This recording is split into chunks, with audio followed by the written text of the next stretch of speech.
अरे मैं कहता हूं संसद को खोद दो, कम से कम प्रधानमंत्री की डिग्री मिल जाएगी, उसका तो पता चल जाएगा कहां है।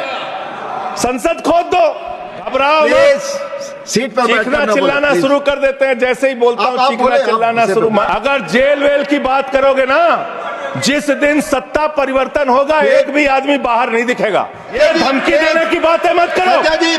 अडानी की दलाली करने वाली सरकार हमसे सवाल कर रही है। जब तक दुखी इंसान रहेगा, धरती पर तूफान रहेगा। नारा लगता था रोटी कपड़ा और मकान मांग रहा है हिंदुस्तान। नारा लगता था धन और धरती बट के रहेगी, भूखी जनता चुप न रहेगी। लेकिन आज भारत को इस हालत में इन्होंने पहुंचा दिया है मान्यवर, जहां पर 3% संपत्ति 50% लोगों के पास है और 5% लोगों के पास देश की 60% संपत्ति है। इसके आगे हमारा संविधान कहता है सेकुलरिज्म की बात, धर्मनिरपेक्षता, जिसका खुलेआम आप विरोध कर रहे हैं। ये एक ऐसी सरकार है, हमारे प्रधानमंत्री जी भारत के संविधान पे शपथ लेकर देश के प्रधानमंत्री बने।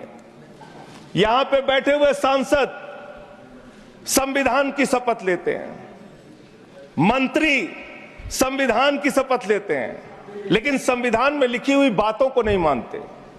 धर्मनिरपेक्षता से इनको मतलब नहीं है।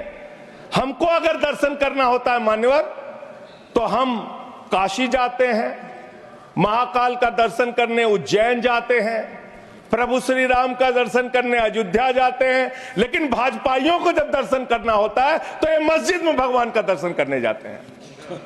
मस्जिद में भगवान का दर्शन करने जाते हैं, मस्जिद में मंदिर खोज रहे हैं पूरे देश के अंदर। तो इसलिए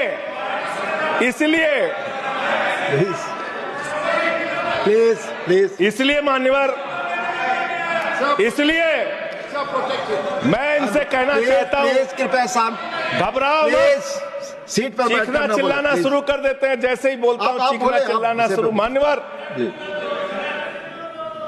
ये भारत खोदो योजना चला रहे देश में, भारत खोदो योजना। अरे मैं कहता हूं अगर इतना ही खोदना है, कल को कोई आके दावा करेगा संसद को खोद दो, कम से कम प्रधानमंत्री की डिग्री मिल जाएगी, उसका तो पता चल जाएगा कहां है। संसद खोद दो।